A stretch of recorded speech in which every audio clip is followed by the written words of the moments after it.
स्त्रियों को कुछ वरदान है, ये बहुत जल्दी दाग छुड़ा देते हैं। इनके पास कई तरकीबें होती हैं। और धोबी का धुला कपड़ा कोई धोते हुए देख ले तो बहुत बुद्धिमान होगा, तो धुला हुआ कपड़ा पहनेगा ही नहीं। और क्या कहें, सब बातें मंच पे कहने से लोग अन्यथा समझते हैं, लेकिन सही बात यह है कि किसी भी धोने वाले के हाथ से धुला हुआ वस्त्र, विशेषकर रजक के द्वारा धुले हुए वस्त्र को पहन करके देव कृत्य पितृकृत्य करना सर्वथा निषिद्ध है।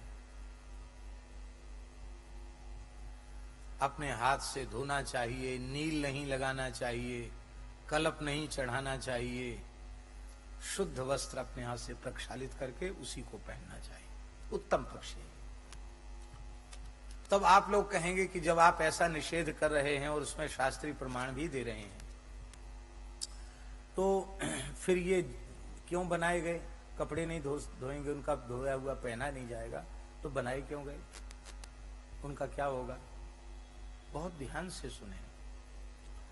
अब जातक सूतक मृतक सूतक की बात लोग भूलते चले जा रहे हैं। जातक सूतक में भी घर के सारे वस्त्र धुलते थे। अरे हमने अपनी आंखों से बचपन में अपने जिस घर में पैदा हुए उस घर में देखा कि बहुत मोटे मोटे वस्त्र, कंबल आदि भी, गूदड़ी कंबल ये भी धोए जाते थे, सुखाए जाते थे। कोई कपड़ा नहीं छोड़ा जाता था जिसको धोया न जाए। अब इतना बड़ा परिवार, तो इतने कपड़े कौन धोएगा? तो वो वस्त्र रजक धोता था और वो गीले शरीर से ही उन गीले वस्त्रों को वहां पहुंचा करके जाता था, और फिर लोग सुखा करके उसको मार्जन करके फिर उसका व्यवहार करते थे। ये मैंने अपनी आंखों से देखा है।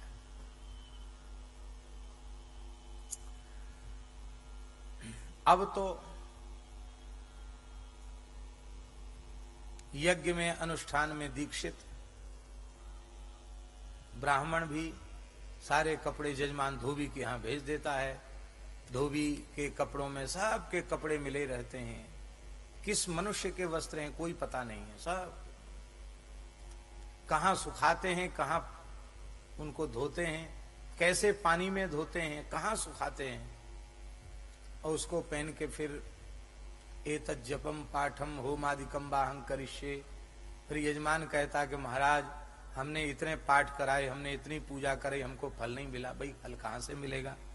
तुमने शास्त्रीय शौचाचार को नहीं माना तो उसका लाभ कैसे होगा? आज भी शास्त्रीय शौचाचार को मान करके श्रद्धा पूर्वक आप जो कुछ करो उसका पूरा पूरा लाभ मिलेगा, इसमें रंच मात्र संदेह नहीं है।